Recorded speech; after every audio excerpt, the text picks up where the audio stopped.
السلام علیکم۔ فارسی کی کلاس میں آج ہم پڑھیں گے الفاظ جو کل کی کلاس میں ہمارے رہ چکے تھے، انہیں ہم آج مکمل کریں گے اور اس کے بعد ہم پڑھیں گے جملے۔ تو آئیں کلاس شروع کرتے ہیں۔ بسم اللہ الرحمن الرحیم۔ سب سے پہلے دیکھیں بانک۔ بانک کہتے ہیں بینک کو۔ سکے، سکے سکوں کو کہتے ہیں۔ اسکناس، اسکناس نوٹ۔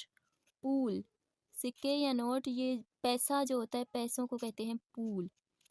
کارت اعتباری، کریڈٹ کارڈ۔ یہ آپ لوگ نہ بھی پڑھیں تو کوئی مسئلہ نہیں ہے کیونکہ یہ تومان ہے، یہ ایرانی پیسے ہیں، صحیح ہے۔ جیسے یہاں پہ دیکھیں 1000 ریال مل کے بنتے ہیں 100 تومان، 5000 ریال مل کے بنتے ہیں 500 تومان۔ تو ان چیزوں کو آپ لوگ چھوڑ دیں فی الحال، اس کے بعد آگے جا کے ہم پڑھتے ہیں۔ دیکھیں چیک، چیک کہتے ہیں چیک کو۔ حساب می کند یعنی حساب کر رہا ہے۔ می شمارد، شمار کہتے ہیں گنتی کو یعنی گن رہا ہے، یہاں حساب ہو رہی ہے یہاں گن رہا ہے۔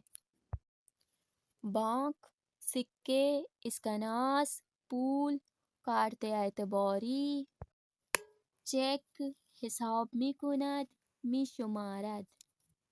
اب ہم پڑھیں گے جملے، اور یہ جملے انہی الفاظوں پہ مبنی ہیں جو الفاظ ہم نے آج کی کلاس میں اور کل کی کلاس میں ہم پڑھ چکے ہیں۔ دیکھیں در آن دانشگاه 2347 دانشجو درس می خوانند۔ اس یونیورسٹی میں 2347 شاگرد پڑھتے ہیں۔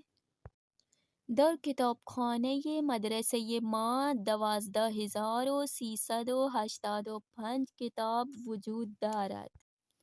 ہمارے مدرسے کی لائبریری میں کتاب خانہ یعنی لائبریری میں 12385 کتابیں موجود ہیں یا وہاں پہ ہیں۔ آن فروشنده در فروشگاهش حدوداً 23600 کلو برنج دارد۔ وہ دکاندار اپنے دکان میں تقریباً 23600 کلو چاول رکھتا ہے۔ یک کلو برنج 3900 تومان است و یک کلو گندم 650 تومان است۔ ایک کلو چاول 3900 تومان کا ہے، یہ ایرانی پیسے ہیں، اور ایک کلو گندم 650 تومان کا ہے۔ این خانم کارمند بانک ملی ایران است. او هر روز پولهای زیادی را می شمارد. یہ خاتون ایران کے بینک ملی میں کام کرتی ہے، وہ روزانہ بہت سارے پیسوں کو گنتی ہے۔ خانه حسین در خیابان امین است. او خانه‌اش را 250 میلیون تومان می فروشد. حسین کا گھر خیابان امین، یہ روڈ کا نام ہے، امین روڈ پر ہے۔ او خانه‌اش را، وہ اپنے گھر کو 250 میلیون 250 میلیون تومان میں بیچ رہا ہے۔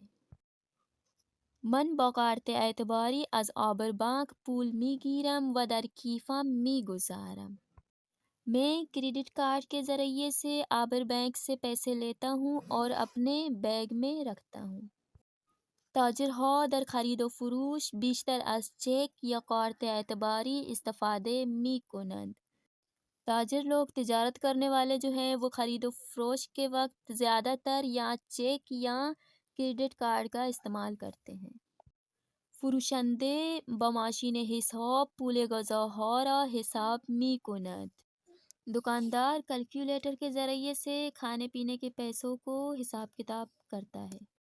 اس کے بعد یہ آپ لوگوں کو ہوم ورک ہے، دیکھیں اوپر ہم عدد پڑھ کے آئے ہیں کس طرح سے انہوں نے لکھا تھا۔ یہاں مثال دی گئی ہے، دیکھیں قیمت این ماشین 15 میلیون و 500,000 تومان است۔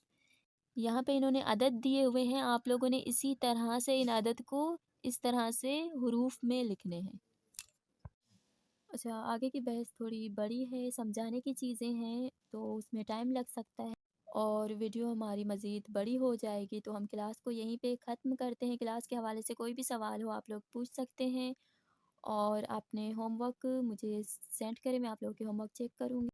اور اگر آج کی کلاس سے آپ لوگوں کو کچھ بھی سیکھنے کو ملا ہے تو ویڈیو کو لائک اور چینل کو سبسکرائب ضرور کر دیں۔ تو آج کے لیے اللہ حافظ۔